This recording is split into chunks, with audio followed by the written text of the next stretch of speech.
Bueno, hola, buenas tardes, buenas noches. Aquí en España es la medianoche. Mi nombre es Jonathan Rothstein, soy psicólogo, sociólogo, psicoanalista, soy socio de la sede en Madrid de la Escuela Lacaniana de Psicoanálisis y antes de empezar quería dar las gracias a Nicole Barria, Jesús Ramírez y Arturo Rogelio por la invitación que me han hecho llegar para que hoy pueda estar hablando en Yoica para todos vosotros. Vamos a ver, referente estructura y negación. ¿Qué es esto? Yo hará cosa de unos 3 años y medio, por motivos derivados de mi análisis personal, me vi llevado a esa pregunta que Miller, respecto de lo real, sostiene que no conviene hacer, y es la pregunta de ¿qué es lo real? De manera que me puse a estudiar y a leer y releer los seminarios de Lacan en busca de una respuesta a esta pregunta sobre qué es lo real. Bueno, escribí una serie de artículos que fueron publicados en la revista digital de la sección clínica de Madrid, NUCEP, revista llamada Punto de Fuga, la podéis encontrar en internet. Y mientras buscaba una respuesta, encontré además otra cosa. Algo que para mí es un descubrimiento importante, que es una manera de entender, de leer, podríamos decir, o de situar todos los distintos periodos en los cuales se puede dividir o subdividir o establecer la enseñanza de Lacan, desde el seminario -1 hasta el seminario 27. Este descubrimiento es algo muy sencillito, al menos en apariencia. Es un axioma, bien sencillo, que ya está implicado en el descubrimiento freudiano, cuando enuncia que a raíz del falo surge el inconsciente. El axioma dice que es del referente que nace la estructura, tan simple como eso. Con motivo de, ahora vamos a ver qué significa todo esto, con motivo del lanzamiento el mes pasado de los estudios sobre lo real en Lacan, editado por Soroy, este libro que tengo aquí. Cuando me hicieron llegar esta invitación para hablar hoy en Yoica, se me ocurrió que quizás podía trasladar algo de lo que es mi texto en este compilatorio de estudios sobre lo real. Entonces, referente estructura y negación. Hay distintas maneras de, insisto, dividir o establecer todo lo que fue la enseñanza de los seminarios de Lacan durante casi 3 décadas. Podemos, por ejemplo, hacer mención de los diferentes estatutos del inconsciente, podemos hacer mención de el registro del goce, cómo va variando, cómo se va ampliando. Sin embargo, este axioma que dice que es del referente que nace la estructura, en mi opinión, ofrece una lectura mucho más sencilla a los efectos de poder comprender, también de una manera sencilla, sin duda, los importantes giros y evoluciones que el pensamiento de Lacan desarrolló a lo largo de toda su enseñanza.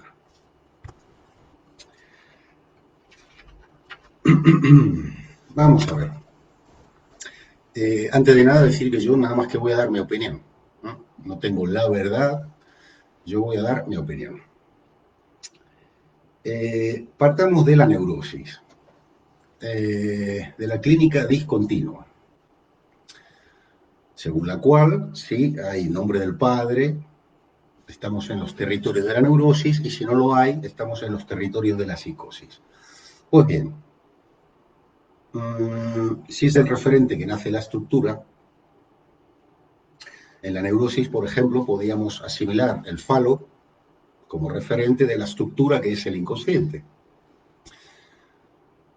Dicha relación, dicha dialéctica, queda establecida por la Bellahum, que, en la medida en la que su juicio de atribución marca y localiza un punto de partida para la estructura, que no es otro que la afirmación primordial, el reconocimiento del falo. De esta manera, en la psicosis no habría esta relación entre referente y estructura. Referente, estructura y negación conforman, como digo, una tríada conceptual que nos va a permitir una visión panorámica. Antes de empezar propiamente con, con lo que tengo para comentaros hoy, me gustaría hacer una muy breve introducción respecto de lo que sucede entre el referente y la estructura en la primera etapa o enseñanza clásica de Lacan. Para lo cual debemos de tener en cuenta, esta es, insisto, la lectura que yo he hecho, debemos tener en cuenta todos esos lugares electivos donde Lacan va a ir ubicando, situando un agujero. Pensemos que al comienzo, de alguna manera, podríamos decir que los registros para Lacan son plenos, en el sentido de que no contienen agujero alguno. Esta aparente plenitud va a encontrar un primer punto de quiebre a la altura del seminario 4, la relación de objeto. ¿En qué sentido? En el seminario 4, el gran otro, ese gran otro que al comienzo Lacan estipuló como siendo el discurso del inconsciente, en el seminario 4 aparece agujereado, aparece barrado, la A mayúscula barrada. 5 años después, en el seminario La Identificación, en el seminario número 9, Lacan va a situar un segundo agujero, esta vez en el registro de lo imaginario. ¿Y de qué manera lo va a hacer? Lo va a hacer remarcando la imposibilidad que hay para el campo visual de situar al falo. Es el famoso menos phi minúscula. 2 años después, en el seminario 11, los 4 conceptos fundamentales del psicoanálisis, vamos a ver aparecer un agujero en la dimensión de lo real a través del objeto A. Hay que tener en cuenta que ya en el seminario 7, la ética del psicoanálisis, Lacan ya señaló la existencia de un goce mítico imposible de reencontrar para el sujeto neuróticamente constituido. Es el goce, es el anticipo de lo que será el objeto A, el Das Ding freudiano. Pues bien, esta introducción nos permite comprender de manera muy sencilla que el gran otro simbólico, barrado, menos phi minúscula en lo imaginario y objeto A en lo real, se producen por la articulación que el falo realiza.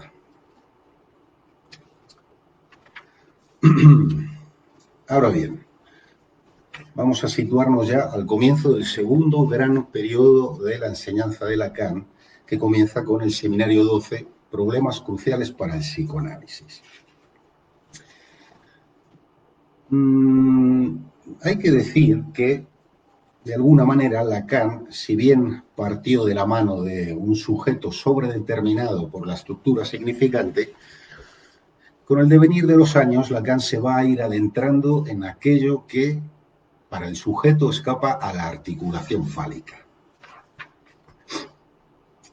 Por ejemplo, va a ir prestando atención, de manera cada vez mayor, a la distancia real que hay entre el agujero en lo simbólico, A mayúscula barrada, y su significantización, S de A barrada. ¿Por qué? Bueno, el psicoanálisis se basa en la clínica y a Lacan se le fue imponiendo cada vez más ¿cómo diríamos? Bueno, la certeza de que eso que se ha dado en llamar el goce femenino es algo que subvierte el estatuto de significante. Entonces, la distancia entre el agujero y su significantización.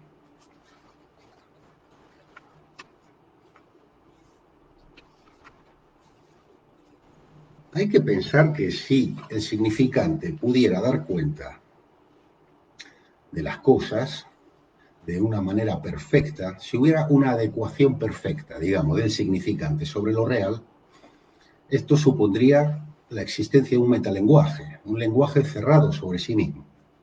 Es aquí donde la incidencia clínica del goce femenino viene a barrer, viene a contradecir esta lógica fálica.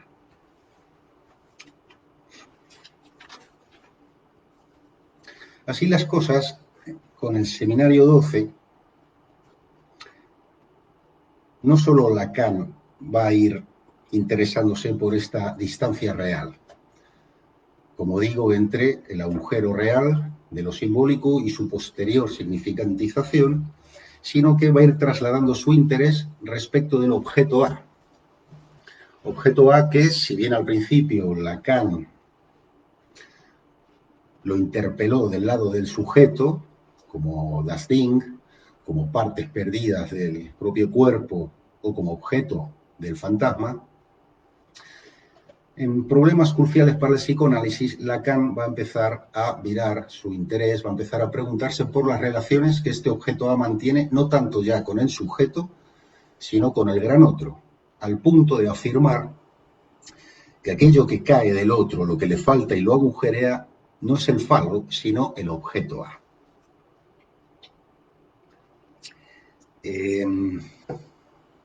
Podríamos pensar cómo llega Lacan a esta conclusión. En la lectura que yo hago, Lacan llega a esta conclusión por lo siguiente. Observa que el producto que da pie a la diferencia ya no es el falo, como en la ecuación freudiana se venía manteniendo, sino de un modo mucho más amplio el objeto A. Aquí ya vamos viendo el desplazamiento que se produce en el referente, que pasa de ser el falo al objeto A. Mientras que todavía la estructura sigue amparada en la cadena significante S1, S2, en el lenguaje.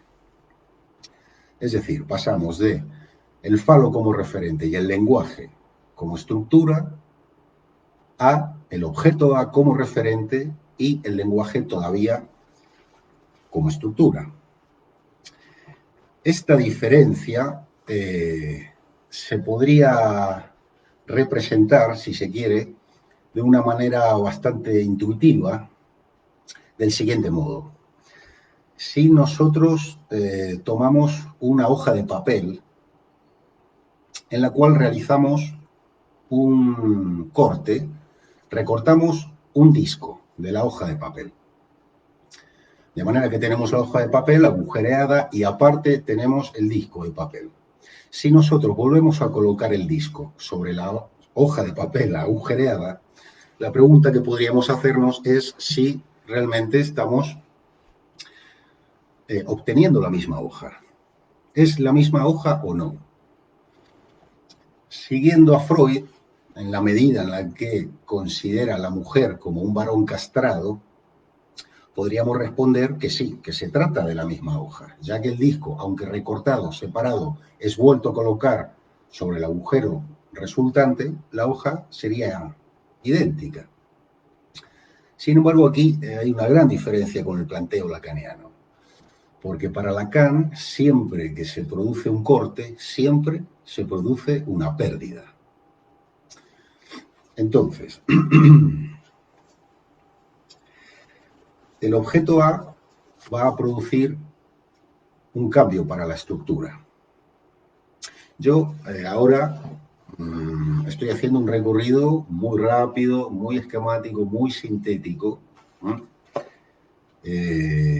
Todo esto es bastante más complejo y cualquiera que ya se haya acercado a los textos de Lacan tendrá noticia de las constantes idas y venidas que hay en su pensamiento. Yo, de alguna manera, lo intento de contar para que se entienda.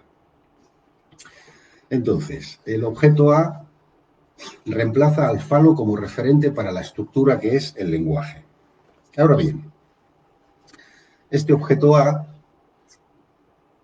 es anterior al advenimiento del estadio fálico, es decir, es anterior al advenimiento del gran otro del lenguaje. Gran otro del lenguaje con el cual podemos cifrar y descifrar la realidad, si se quiere. Pero si el objeto A es anterior, este objeto A ya no puede ser inscrito por el otro del lenguaje.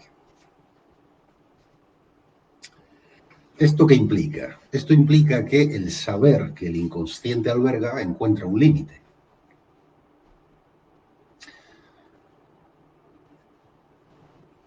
Estamos en el seminario 12. Ahora vamos a adelantarnos un par de añitos más, hasta el seminario 14, la lógica del fantasma. En la lógica del fantasma vamos a ver aparecer una consecuencia de este desplazamiento del referente, que va del falo al objeto A. Es una consecuencia muy importante porque, de alguna manera, podríamos decir que es el antecedente conceptual del no todo. Se trata de la figura del tercero excluido. Si con el falo como referente los sujetos se posicionan como siendo macho o no macho, macho o hembra, con el objeto A, con la llegada, con la promoción, podríamos decir, del objeto A como referente para la estructura, esta aparente dualidad sexual salta por los aires, al punto que este tercero excluido vendría a prefigurar, si se quiere, un nuevo agujero entre estas dos posiciones, macho y hembra o macho y no macho. Todo esto tiene múltiples vertientes, pese a lo cual, insisto, yo os voy a contar de manera muy sencilla lo que fue mi investigación. Vamos a hacer una muy breve comparativa entre lo que implica el falo y lo que implica el objeto A como referentes para la estructura que, recordemos, todavía es el lenguaje soportado por la cadena significante. El falo, no hay duda, es edípico, mientras que el objeto A lo antecede, es preedípico. El falo sexualiza la diferencia. Esto es algo muy importante. No solo sexualiza la diferencia, sino que además despliega una supuesta complementariedad sexual. Mientras que, por su contra, el objeto A no solo no sexualiza la diferencia, sino que no despliega esta supuesta complementariedad sexual entre el macho y la hembra. Es decir, recordemos, el objeto A, en la medida en la que antecede al advenimiento del gran otro, no puede ser inscrito por el lenguaje.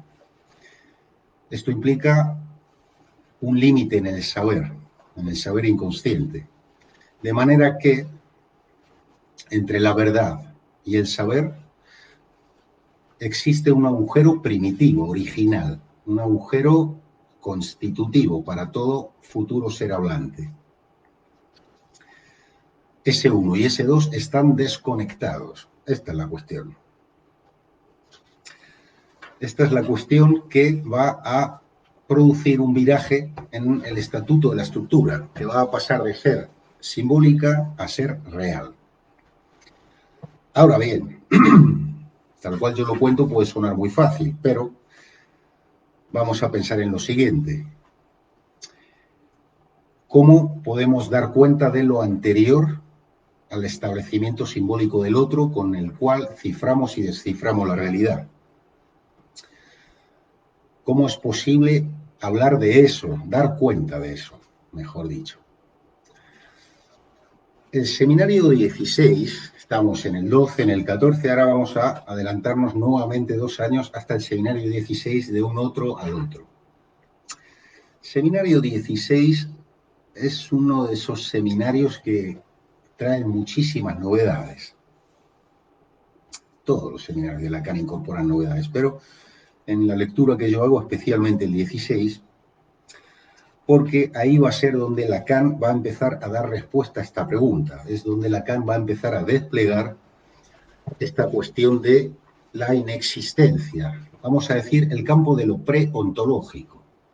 Si con el falo tenemos el punto de partida no solo de lo que es gramaticalmente verdadero, sino también ontológicamente existente,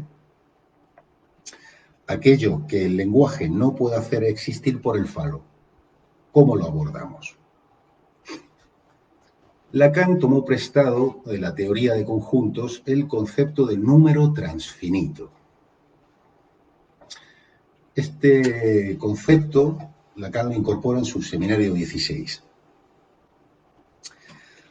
Vamos a ver, de manera muy sintética, ¿qué es esto del número transfinito y por qué le sirve a Lacan para dar cuenta de lo inexistente? Vamos a imaginar que tenemos un conjunto formado por la sucesión de los números naturales ordenados hasta el infinito. El 1, el 2, el 3, el 4, el 5, hasta el infinito en orden. Si nosotros sumamos todos esos números, ese número va a ser siempre mayor que el número mayor de todos los números que hemos inscrito en el conjunto. Vamos a verlo más brevemente. Imaginemos un conjunto formado por los números 3, 6 y 9. Tenemos 3 elementos, el elemento 3, el elemento 6 y el elemento 9. El número mayor de todos ellos es el 9. Sin embargo, si nosotros lo sumamos, obtenemos el 18. El 18 no se halla inscrito en el conjunto, está afuera del conjunto. Si nosotros lo inscribimos dentro del conjunto, tendríamos el elemento 3, el elemento 6, el elemento 9 y el elemento 18. El número mayor es el 18, pero la suma resultante es el 36. Este procedimiento es infinito. Salvo que lo acotemos, se puede desplegar hasta el infinito. ¿Qué implica esto? Implica que el conjunto se presenta siempre como incompleto. No está cerrado sobre sí mismo, no es un conjunto todo. Este elemento extra que queda siempre por fuera, Lacan lo conceptualizó como el uno en más. Este uno en más, Lacan lo va a equiparar al conjunto vacío, digamos, a el circulito que nosotros sobre un papel dibujamos. Tiene muchas consecuencias, implica muchas cosas esto. Por ejemplo, implica que un significante, antes de ser inscrito como significante, primero ha de situar al gran otro como conjunto vacío.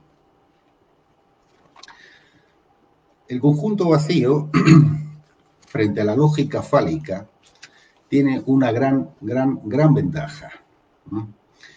Y es que no depende de la afirmación primordial, de la Bellahum. Es decir, no contiene significante, tampoco saber.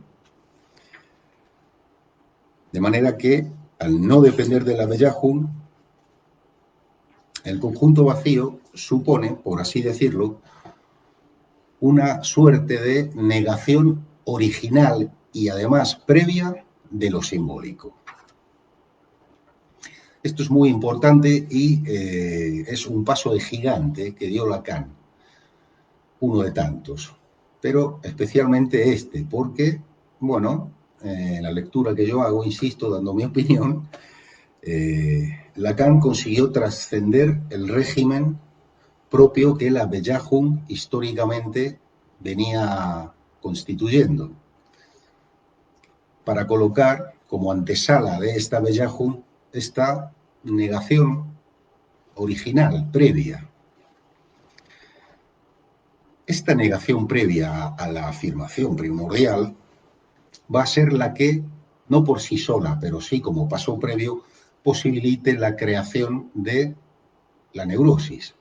Es decir, la neurosis no se afirma por la Bellahun, no es desde una afirmación que la neurosis toma lugar, sino que es, al contrario, por una negación que lo hace.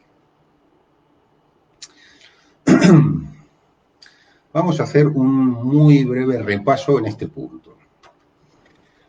Hemos visto tres referentes: el falo, el objeto A y el uno en más. Estos son los tres referentes que van a ir sucesivamente agujereando al gran otro, al punto que el gran otro dejará de existir, o más bien existirá, pero como semblante. Sin embargo, dentro de estos tres referentes hay algo que debemos tener en cuenta, y es que tanto el falo como el objeto A responden o se enmarcan dentro de coordenadas simbólicas. Sin embargo, el uno en más, en la medida en la que termina de agujerear el orden simbólico, no va a posibilitar por sí mismo el despliegue de una estructura amparada en el gran otro. Como veremos, va a hacer falta el establecimiento de un gran otro como semblante para que pueda darse una neurosis. De manera que, aunque el falo, el objeto A y el uno más agujerean al otro, bueno, algo más hay que decir. Si os fijáis, hay una serie de funciones comunes que tienen. Tanto el falo como el objeto A, como el uno en más, localizan y marcan la diferencia en la estructura, ya sea sexuándola, como hemos visto que hace el falo, o de una manera no sexualizada, como hace el objeto A. Y además sitúan el goce, albergan el goce. El falo, el objeto A y el uno albergan el goce, ya sea en la dimensión simbólica, imaginaria o real. Entonces, lo que os decía, el uno en más no posibilita por sí mismo el despliegue de una estructura amparada en el otro. Este es el motivo por el cual todavía el objeto A va a seguir funcionando como referente para la estructura. ¿Hasta cuándo? Hasta el momento en el cual Lacan pueda incorporar un referente nuevo que sea capaz de subvertir los límites los límites articulatorios que el uno supone para el establecimiento de la estructura. Así las cosas, llegamos al seminario 19, o peor. Este seminario inicia la última enseñanza de Lacan.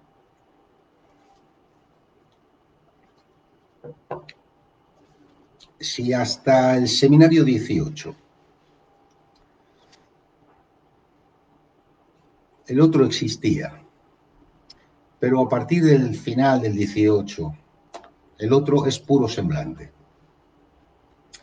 Lacan descubre el uno y a partir del seminario 19 se dirige a reflexionar en torno al uno y a todas las importantes consecuencias que esto tiene para el psicoanálisis, donde, por ejemplo, no solo el estatuto del sujeto, sino también del inconsciente, están en juego. En el seminario 19 es donde Lacan incorpora, es decir, hemos visto cómo a Lacan, una vez que cambió al falo por el objeto A como referente, cómo necesitaba dar cuenta de lo anterior al establecimiento del lenguaje y cómo lo encuentra en el concepto de uno en más tomado de la teoría de conjuntos.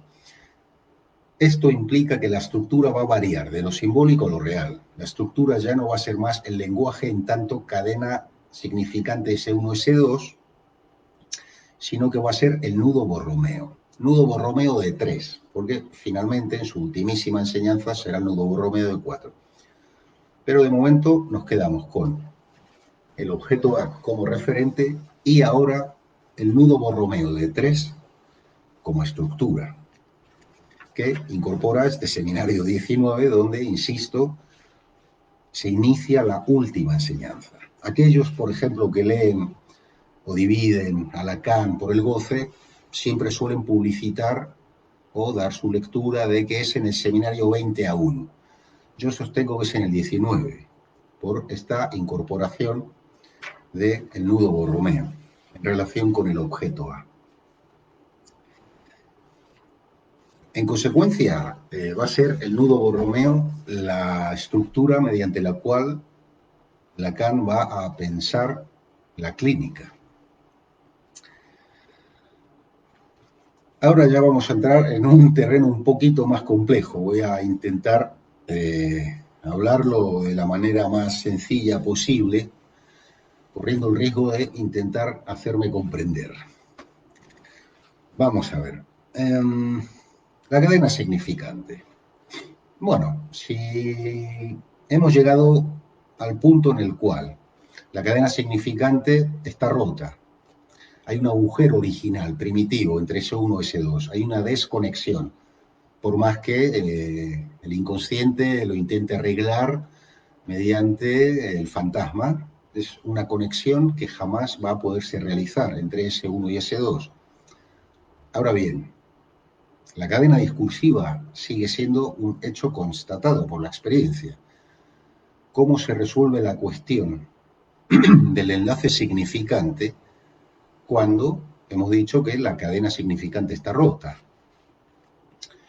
Lacan encuentra la respuesta a esta pregunta en el nudo Borromeo.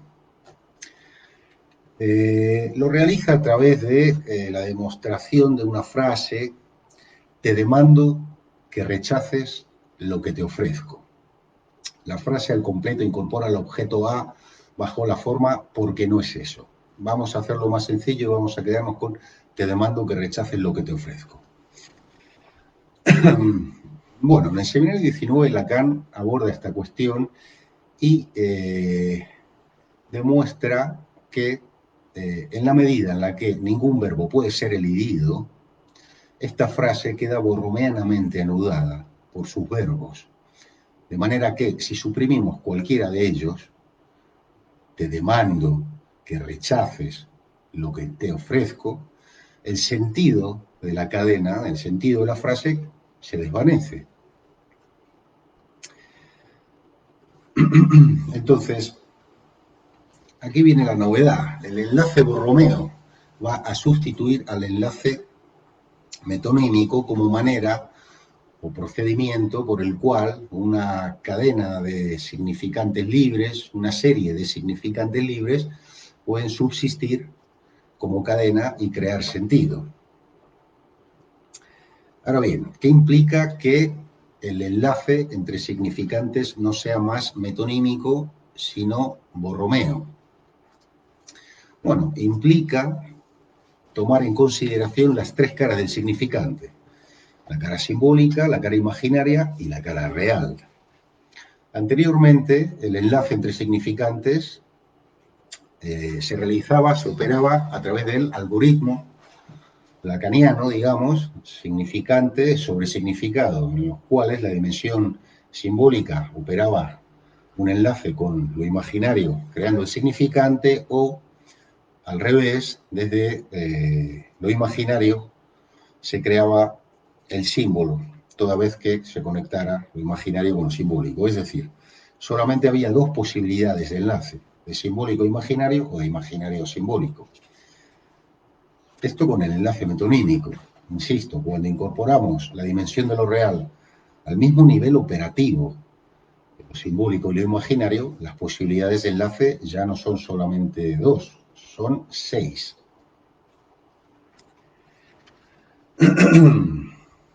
Ahora bien, para poder enlazar significantes, surge la cuestión primera de que hay que poder enlazar registros.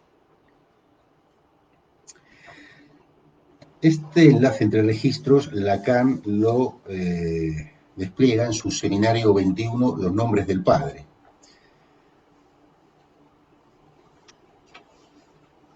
Hay toda una serie de implicaciones respecto del estatuto del agujero que serían un poco complicadas ahora de abordar. Yo creo que sería más sencillo que, teniendo esto en mente, pasemos al seminario 22, que es cuando Lacan, de manera operativa, ya va a considerar los registros liberados unos de otros. Si anteriormente, con la ontología fálica, estos registros quedaban anudados, ahora que están sueltos, ¿cómo se enlazan, cómo se anudan? A partir del seminario 22, Lacan va a hablarnos del sintoma, esa cuarta consistencia que va a permitir a estos registros anudarse. Entonces,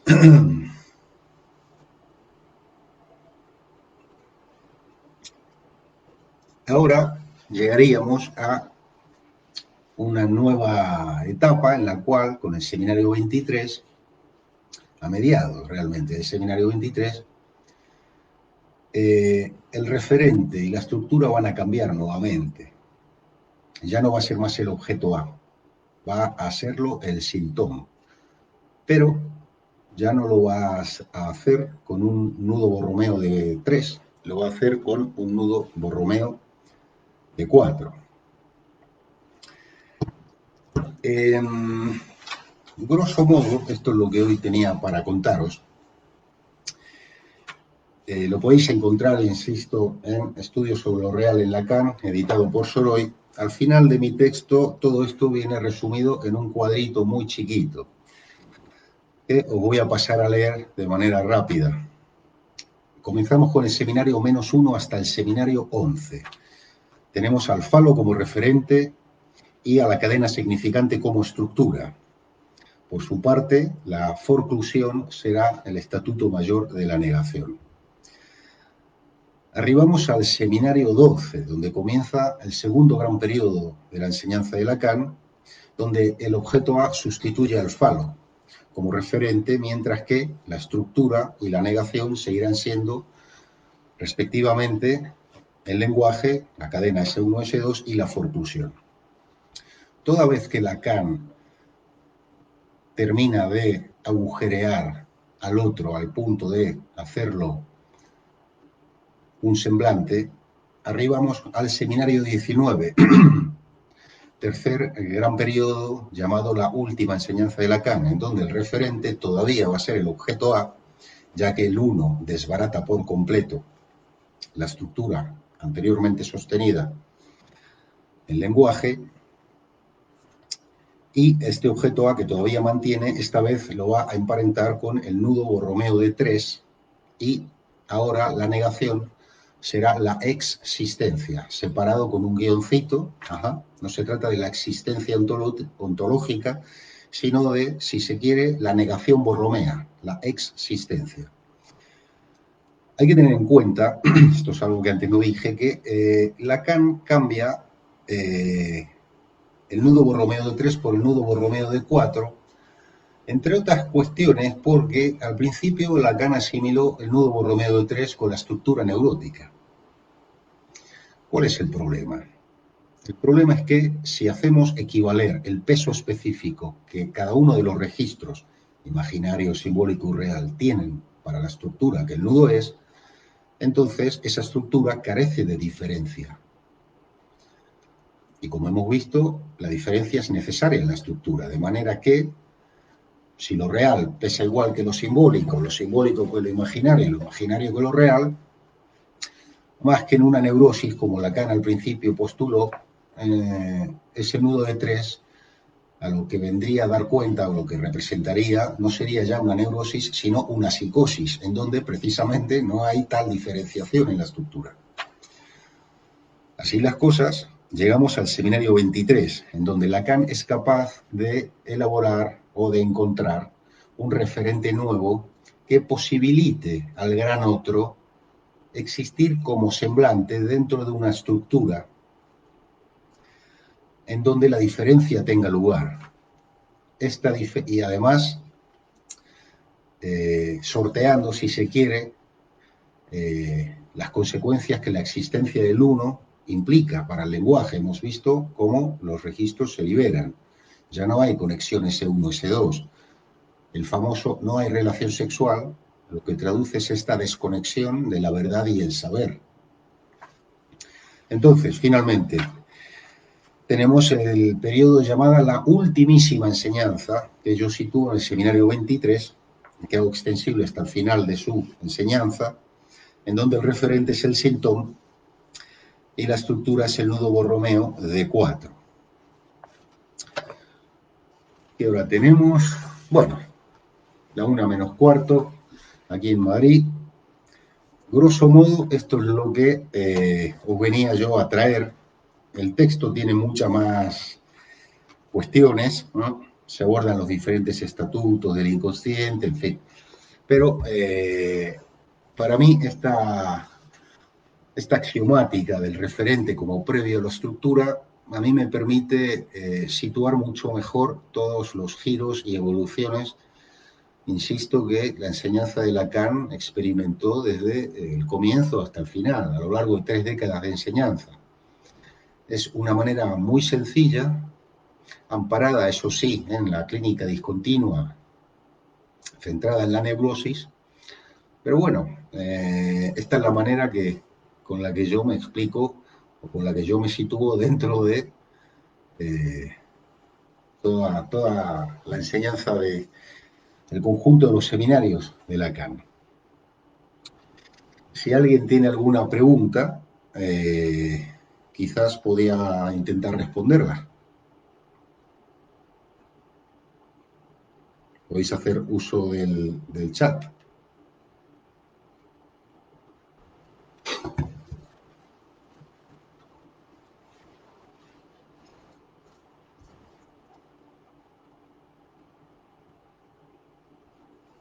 Vamos a ver, me están llegando preguntas. Alejandro Favela Alquícira dice: la mujer no es varón castrado por diferencias anatómicas. Se fantasea en su momento como varón castrado, pero eso cambia porque al menos los senos son evidentes, la presencia de la vagina es innegable y la constitución física de la mujer como diferente del hombre también es innegable. La fantasía del hombre castrado como definición de la mujer es trascendida, comenta Alejandro Favela. Si el otro es del mismo sujeto, no es faltante del otro, sino del mismo sujeto, lo que imagina o simboliza como faltante. La voy a leer primero. El compañero Alejandro continúa. La mujer dice: ¿qué puede decir de la concepción fálica más allá del pene, sino como control y poder, que se introduce en relación a la madre en la primera fase del Edipo? Otra pregunta más. El -1 significa la identificación no por inclusión, sino por exclusión de las marcas. Otro compañero, José Octavio Reza Becerril, dice: el conjunto vacío ¿está vacío de qué? Está vacío de significante y de saber. Por eso no depende de la afirmación primordial. El conjunto vacío implica que cualquier elemento posterior que vengamos a inscribir en el conjunto va a ser siempre 2. El elemento que vamos a inscribir más el conjunto vacío. O sea que yo, si cuento el número 1, en verdad es el número 1 más el número 0.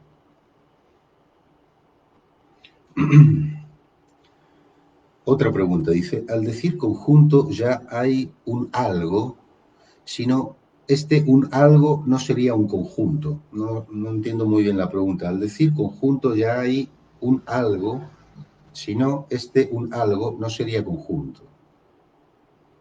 Lo que hay es el conjunto vacío como único elemento de sí mismo como conjunto. Esta es la cuestión. Está bastante bien preguntada, José Octavio. Otra pregunta que realiza es, para que exista un más uno se requiere un menos uno. Habría que ver qué quieres decir con ese menos uno. No sé si entiendo bien la pregunta. Te diría que no. Otra pregunta de Alejandro Favela dice, el significante está relacionado con el gran otro. Si desaparece este último, desaparece el primero. Dice, pero el significante es concepto central en Lacan. ¿Qué ocurre con toda la teoría lacaniana? Bueno, a ver, distintas cosas, Alejandro. El significante es una ficción. O sea, tiene la consistencia que el sujeto le da en la medida en la que el sujeto cree. El síntoma existe porque el sujeto cree. Del mismo modo el significante. Dice más preguntas. A ver. Espera que me quedó por responder esta otra cuestión de significante como concepto central que ocurre con toda la teoría lacaniana. Bueno, hay diferentes lacanes, hay tantos lacanes como lacanianos. Hay tantos lacanes como seminarios, como páginas de los seminarios.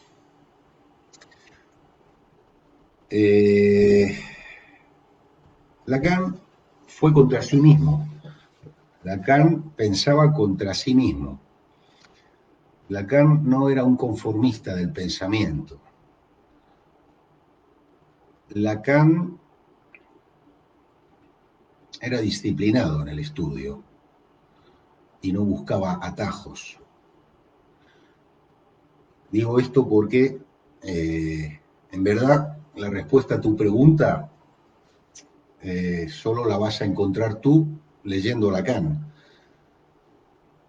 Está muy bien leer otros autores, voces autorizadas, las más grandes voces autorizadas del lacanismo, si se quiere, pero que nadie te quite, Alejandro, el placer de construirte a ti tu propio Lacan.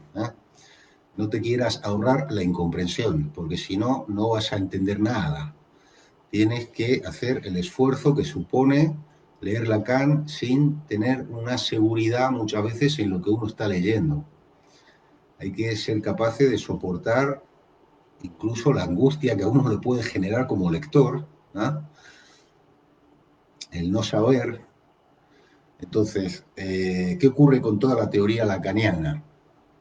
Bueno, yo de alguna manera lo he sistematizado en torno a la dialéctica entre referente y estructura, pero hay otras lecturas posibles. ¿Se invalidan unos lacanes con otros? Yo diría que en general no, siempre y cuando tengamos en cuenta sobre qué operamos, sobre un sujeto, sobre un parletre. Tener solamente en cuenta el parletre cuando consulta a alguien que, por así decirlo, desconoce siquiera que es sujeto del inconsciente, que está dividido por el lenguaje, que seguramente tenga como efecto que esa persona no consulte más. O sea, hay que ir despacito. Vamos a ver que hay más preguntas. Más de Alejandro Favela. Dice, El trabajo con el uno en la identificación lo relaciona para definir al sujeto por la existencia de marcas que lo definen como uno o como yo. Esto está afirmado en lo que escribes. Pasando después al menos uno como una forma de identificación por las marcas excluyentes. El uno refiere a la totalidad como parte de la identificación del sujeto. Habría que ver qué totalidad es esa que tú comentas aquí. No sé si te refiere más bien a algo así como lo real absoluto o a una pretensión casi diríamos hegeliana de un simbólico total. No me queda claro tu pregunta. A ver, escribe Betsy, dice, estos ejes que planteas, ¿en qué medida actualizan los saberes sobre el seminario 4? Interesante esta cuestión, Betsy. En especial lo que refiere a frustración y privación. Trabajo con psicoanálisis con niños. Qué lindo, enhorabuena, Betsy. Yo si pudiera solo atendería a niños. Es realmente es donde está la verdadera capacidad de invención.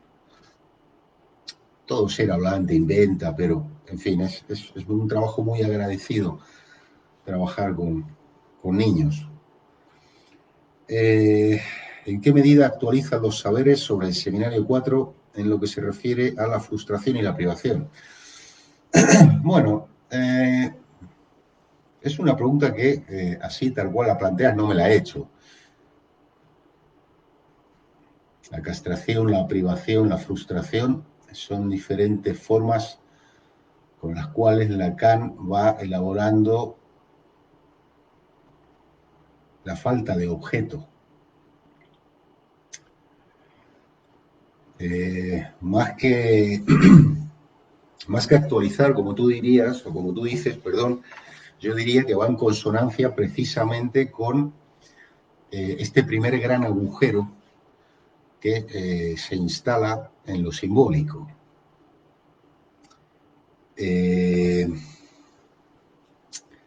Si quieres, para ir un poco más allá, no sé si mucho más allá, pero respecto de la fobia, hay una especie de debate todavía, ¿no? En lo que hace a su estatuto. ¿Es la fobia una estructura neurótica, sí o no? ¿No? Yo, cuando empecé a leer el Seminario 23, tuve la sensación de encontrarme ante una versión 2.0 del Seminario 4. Es verdad que Lacan en el Seminario 23 ejemplifica clínicamente el síntoma a través de un caso de psicosis ordinaria, si se quiere, que es el de James Joyce. Ahora bien, el síntoma, si vamos a pensarlo como el referente que habilita un semblante del otro simbólico, podríamos pensar la fobia, no ya tanto esta cuestión que tú me comentas de la frustración y la privación, podríamos pensarlo en Juanito, en el pequeño Hans, como aquello que efectivamente lo neurotiza. En fin, es curioso que aquellos que sostienen que la fobia no es una estructura en sí misma, sino que viene a ser una especie de síndrome transclínico, ¿no? Esa famosa placa giratoria que Lacan trae en el seminario 16, cuando todavía no disponía del nudo Borromeo. Es curioso que estas personas muchas veces después hablan de o aceptan sin más la existencia del parletre y el nudo Borromeo. O sea, yo encuentro ahí una contradicción al sostener, de un lado, la fobia en el seminario 4 amparada en la clínica discontinua y lo que quizás podría ser la clínica continuista del Lacan Borromeo, ¿no?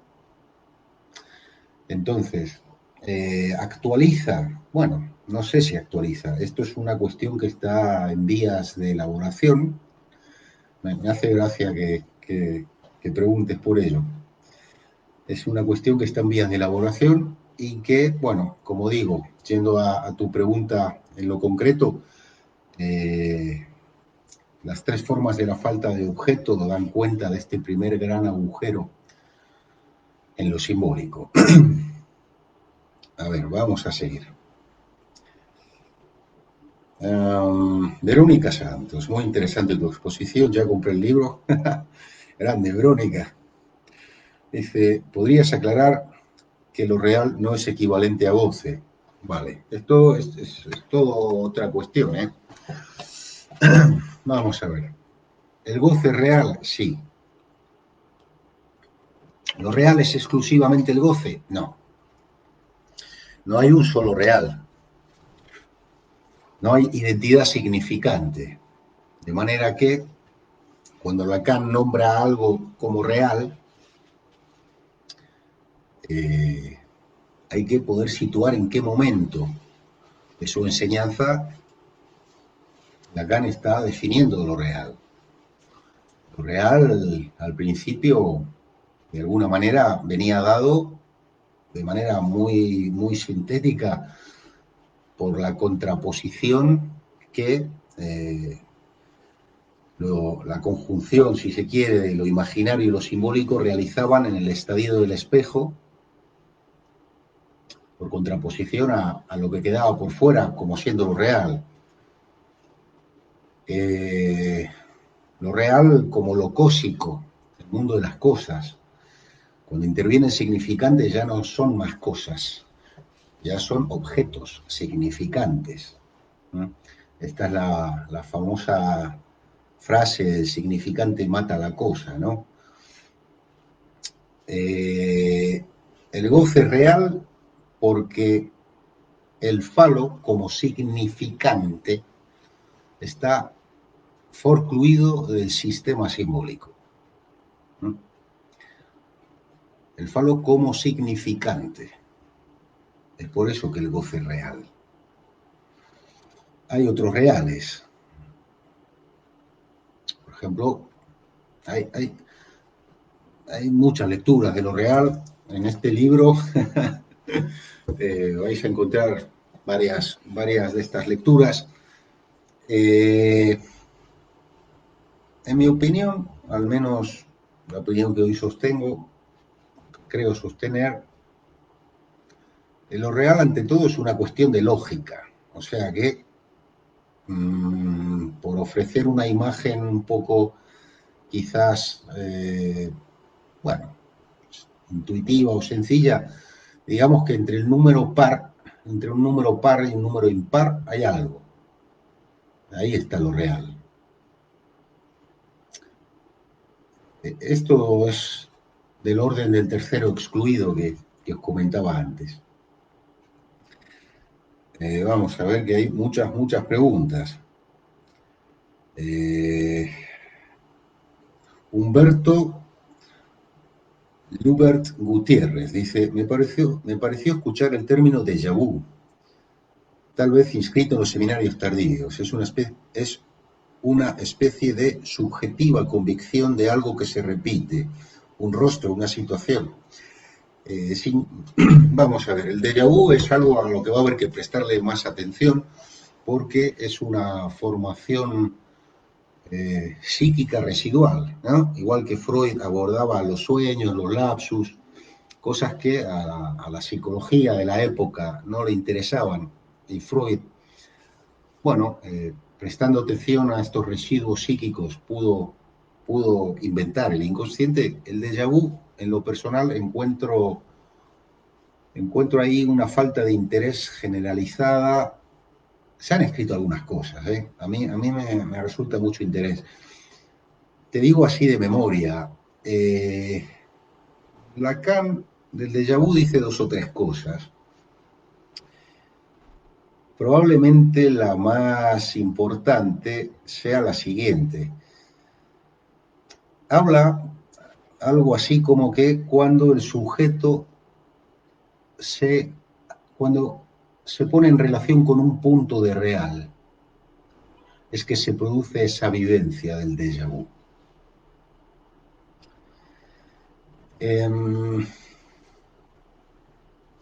Tú lo preguntas con una convicción de algo que se repite. Esa sensación de irrealidad propia del déjà vu,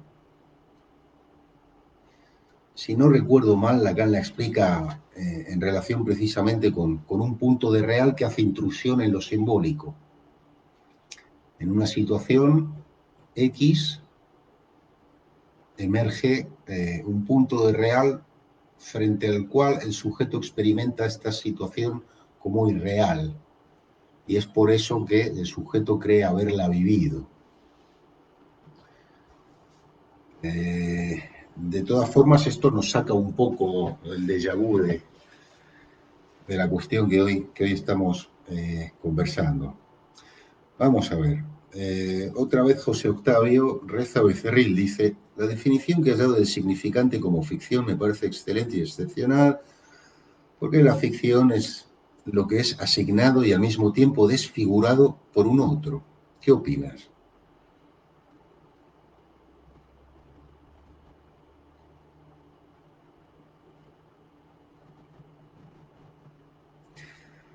Está bien, o sea, que el otro sea un semblante no implica su cancelación operativa a nivel del sujeto.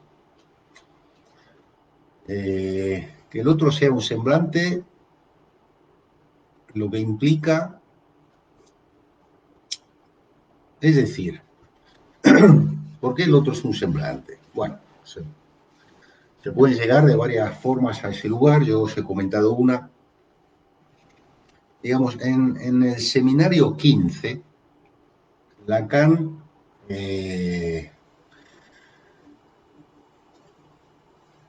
realiza lo que podríamos llamar una denuncia respecto del complejo de Edipo, ¿no? En donde, más que complejo de Edipo, lo viene a tratar como un mito, el mito de Edipo, ¿no? Si no hay un saber previo a la castración, el mito de Edipo es una pura ficción, ¿eh? Sin embargo, funciona ofreciendo un lugar psíquico donde el sujeto va a poder alojar ese goce, ese real absoluto que no contiene aparato significante alguno que lo ordene, ¿no? Es una especie de intento, si se quiere, por ordenar en forma mítica, de manera ficcional, ¿no? Eso que es anterior al establecimiento del otro simbólico. Entonces, me parece que es una ficción necesaria. Esta es la cuestión, ¿no? Que el otro sea un semblante no lo invalida a nivel operativo. Que el lenguaje sea una ficción no le resta valor, nos debería de advertir al respecto, ¿no? La palabra cura, la palabra enferma, ¿no? O sea, cuando uno deja de creer tanto en este lenguaje, cuando uno destituye al gran otro del lugar privilegiado que le entrega, probablemente uno enferma menos. Vamos a ver, más preguntas. Voy a intentar de ir un poco más rápido. Vamos a ver. Sé que me he dejado algunas cuantas preguntas por el camino. A ver, de Yahoo, Julie Reyes dice: hola Jonathan, saludos desde Guatemala. Saludos, Julie. Más saludos. Eugenio Hidalgo. Lenny Aguilar desde México, igual que Miriam Guerrero. Jesús Ramírez. Vamos a ver más preguntas. Laura Lago. Hay algunos amigos por aquí. Leonardo Zurraco. Juan José Abastoflor. Compañero Jorge Andrés Landeros, un grande. Vamos a ver si te puedo responder en algo, Jorge. Dice Jorge Andrés Landeros, saludos amigo, ¿cuál sería la relación de la estructura y la subjetividad? ¿Cuáles serían las diferencias? Diferencias entre estructura y subjetividad.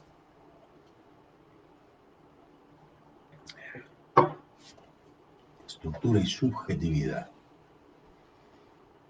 Te tendría que preguntar que intentar dar algún tipo de respuesta.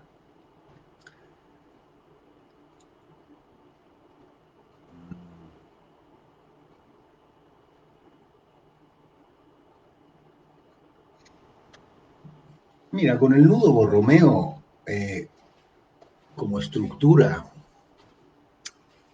la lógica fálica se subvierte, tal como hemos visto, al punto de que, por ejemplo, uno podría identificarse con un hombre, pero gozar como una mujer. Por ejemplo, ¿no? Es decir, uno podría ser macho y no macho al mismo tiempo, ¿no? La lógica, digamos, más clásica en la cual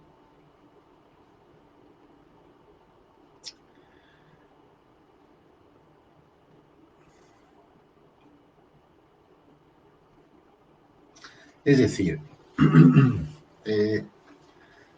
depende de la estructura donde nos situemos. Si nos situamos, como he arrancado a hablar, en el nudo Borromeo de 3 es el más fácilmente pensable y dibujable también.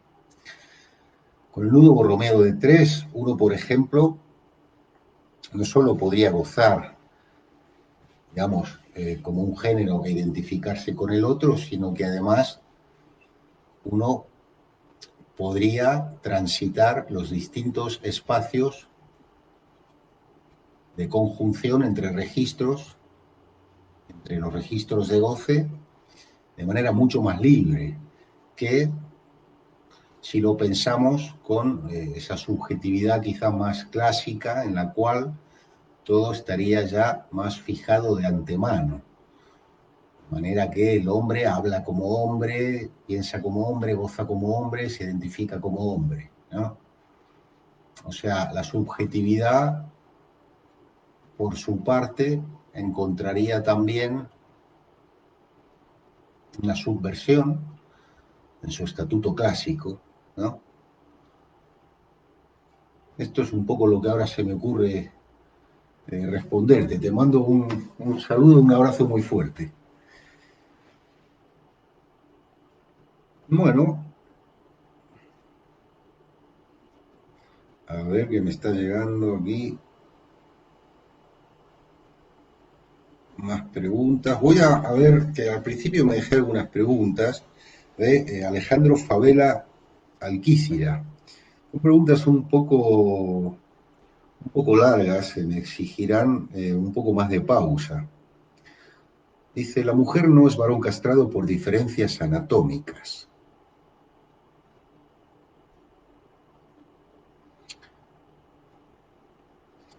Se fantasea en su momento como varón castrado. Que se fantasea en su momento, yo creo que se sigue fantaseando a día de hoy. A día de hoy, es decir, la pregunta ¿por qué es una mujer? Sigue irresoluble.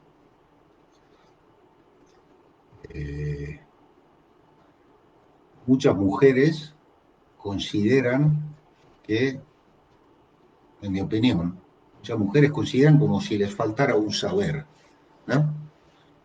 Saber que van a buscar muchas veces en un hombre, ¿no? Algo así como incorporar el saber faltante por relación con un otro masculino. Yo diría que a día de hoy muchas mujeres siguen fantaseando que son varones castrados. Dice, pero eso cambia porque al menos los senos son evidentes, la presencia de la vagina es innegable. No sé si es innegable a la luz de la perversión o de la fantasía perversa, creo que no. Dice, la constitución física de la mujer como diferente del hombre es innegable. Bueno, la fantasía del hombre castrado como definición de la mujer es trascendida.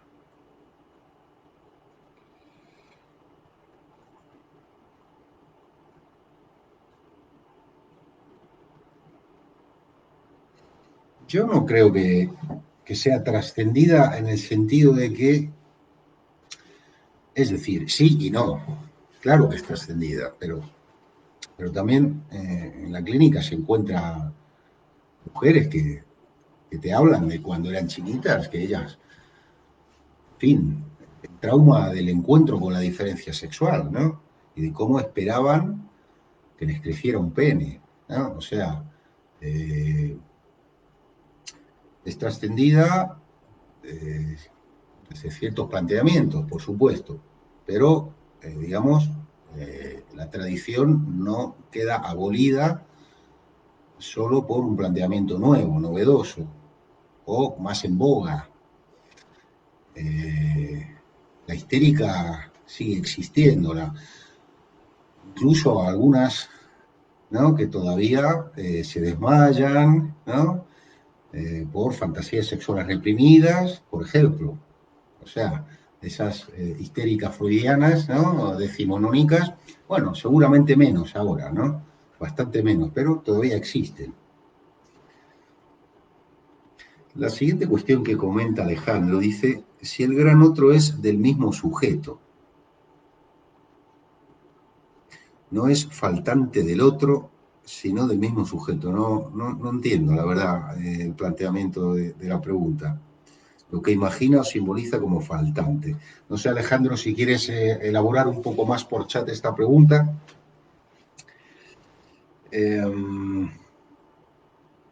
Otra cuestión que el mismo compañero pregunta es, ¿qué puede decir de la concepción fálica más allá del pene, sino como control y poder? ¿Qué se introduce en relación a la madre en la primera fase del Edipo? Bueno, es decir, mira, antes hablaban del seminario 4. Ahí Lacan aborda a la madre como real, en la medida en la que se trata de una madre que no está sujeta a la ley del padre, ¿no?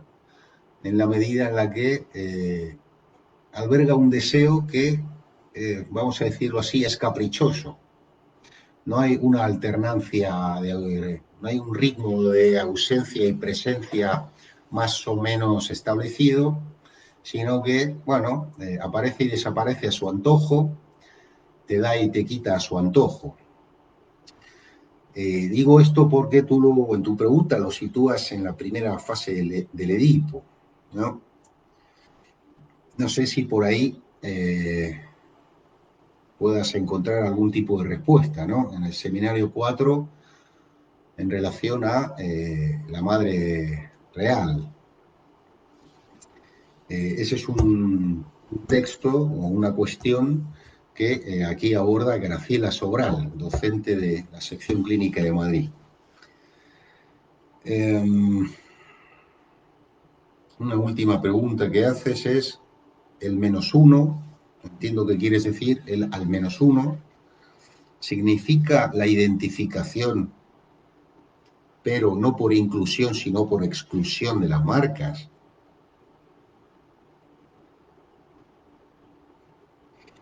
Por inclusión o exclusión de las marcas, ¿sobre qué?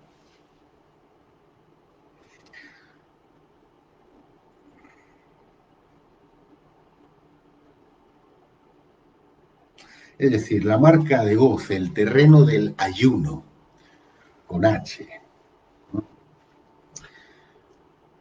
Es el terreno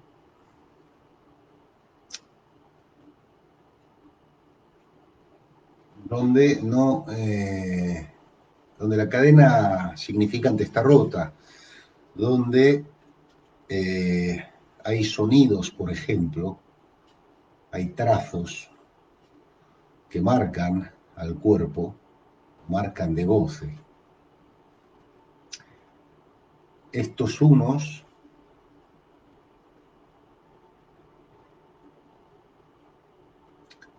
con suerte podrán ser leídos en un análisis bien llevado a cabo, con tiempo, podrán ser extraídos de la experiencia singular que supone un análisis. ¿Uno puede quedar identificado a eso? Sí. De hecho, el nombre propio funciona también como marca de goce. En ese sentido, a nivel de la identificación del sujeto, estaría incluido. Si en vez del sujeto lo pensamos como par lettre, en concreto el campo donde lo real y lo imaginario coinciden, el goce del gran otro, ahí estaría excluido, porque todavía en ese campo primero, no hay sujeto. Ahora después sí, pero si paramos el tiempo en el momento donde se produce esa marca inicial, ahí no hay sujeto, quedaría en este caso, en esta versión, en esta lectura, quedaría excluido. Entonces, está tan excluido como incluido. Podríamos pensarlo como éxtimo, ¿no? Vamos a ver si ha llegado alguna otra pregunta o cerramos con esto. Parece que no hay ninguna otra pregunta. Bueno, muchísimas gracias a todos por asistir. Gracias a Yoica nuevamente por esta invitación y nos vemos en la próxima. Un abrazo desde Madrid. Está llegando una ultimísima pregunta, me están mandando, y con esto ya sí que cerramos. Vamos a ver. Juan Ramón González pregunta, dice, el objeto A, ¿lo ubicas prefálicamente, si entendí bien? Sí. Es decir, no se trata del objeto A en su función causa del deseo. Digamos, si vamos a la curva de las formas estádicas del objeto A en el seminario 10, ¿no? Tenemos las heces, el pezón, el estadio fálico, la mirada y la voz.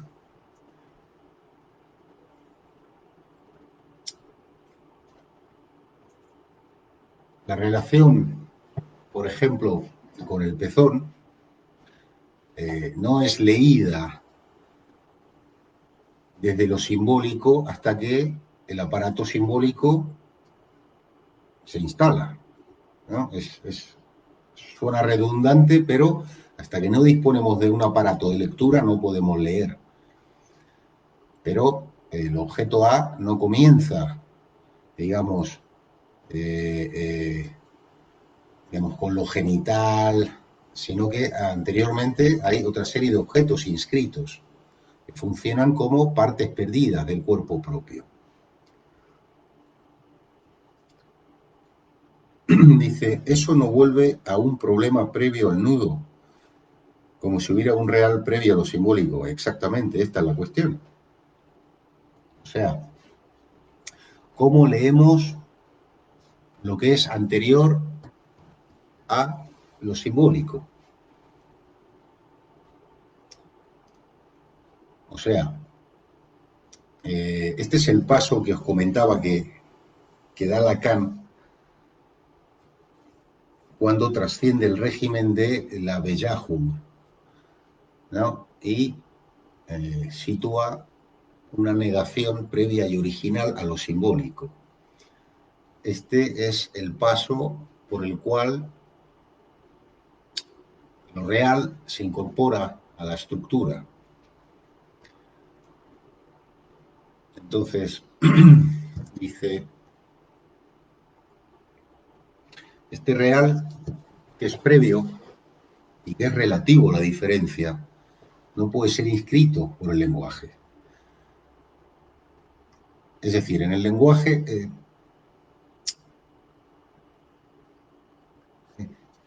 incluso, o sea, el objeto A, para empezar, no es ni siquiera un objeto, ¿no? Esto es lo primero que tenemos que tener en cuenta. Así venga alguien y, digamos, nos hable de que su objeto A es X, en verdad no nos habla del objeto A.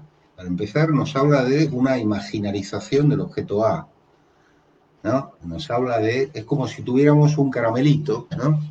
Envuelto, y el objeto A fuera lo que está dentro, ¿no? Imposible de ver y de tocar. Lo que tenemos es el envoltorio, ¿no? I de A.